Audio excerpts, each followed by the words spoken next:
सभी देशवासियों और भारतीय संस्कृति में परम आस्था रखने वाले सज्जनों को मेरी ओर से नवरात्र पर्व की हार्दिक शुभकामनाएं।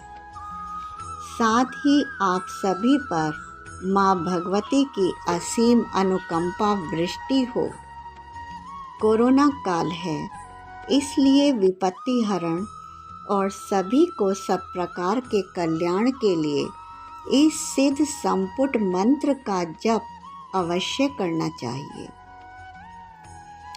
सर्व मंगल मंगल्ये शिवे सर्वार्थ साधिके शरण्ये त्र्यंबके गौरी नारायणी नमो अस्तुते।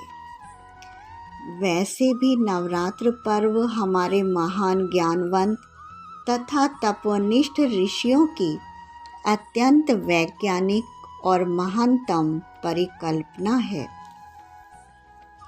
पर्व का अर्थ होता है संधि काल। जब मौसम में परिवर्तन आने लगता है, तब शारीरिक और मानसिक गतिविधियों में उत्तेजना और विकार उत्पन्न होने की आशंका रहती है।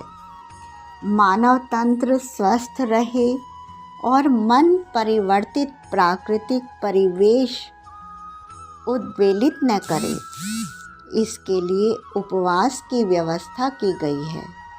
यह पूर्णतया वैज्ञानिक और मनोविज्ञान पर आधारित है। उपवास का अर्थ होता है ईश्वर की निकटता का अनुभव करना। जब कोई साधक या साधिका स्वयं को सर्वशक्तिमान परम सत्ता के निकट पाता है, तब वह भी उसके सहज, न्यायशील और भद्र गुणों को अपने भीतर आत्मसात कर लेता है। यह स्थिति व्यक्ति को पवित्र और सर्वहितकारी बनाती है। साथ ही उसके अमर्यादित जैसे तुच्छ विकारों को समूल नष्ट कर देती है, क्योंकि श्रद्धा और भक्ति में बहुत शक्ति है। साधक या साधिका का मन पूर्णतया निर्मल और शांत हो जाता है। वास्तव में नवरात्र पर्व का मुख्य उद्देश्य मानव को बहुआयामी रूप से स्वस्थ और उपयोगी बनाना है। इन दिनों हमें केवल फलाहार ही ग्रहण करने चाहिए, क्योंकि इस परिवर्तित मौसम में फल हमारी रोग प्रतिरोधक क्षमता का वर्धन करते हैं और मानसिक तनाव दूर करने में सहायक होते हैं। इसीलिए पूर्व वैदिक काल से ही मौसम के संधि काल में इस प्रकार के उपवासों की परंपरा रही है। नवरात्र पर्व में 9 देवियों की उपासना की जाती है।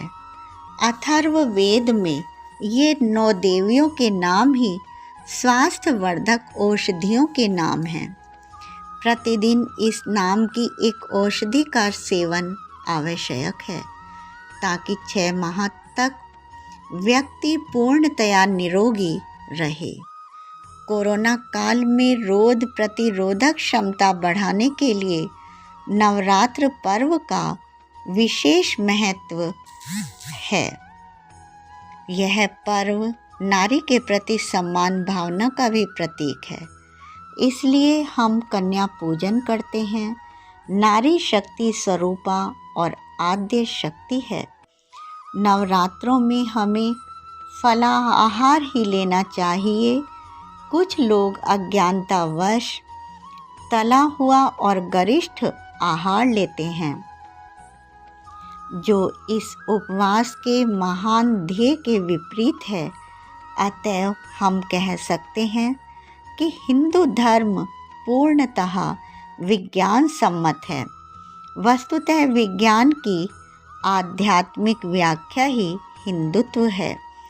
अतएव हम इस महान पर्व के वैज्ञानिक पक्ष को समझें और अत्यंत विनम्र भाव से उपवास रखें।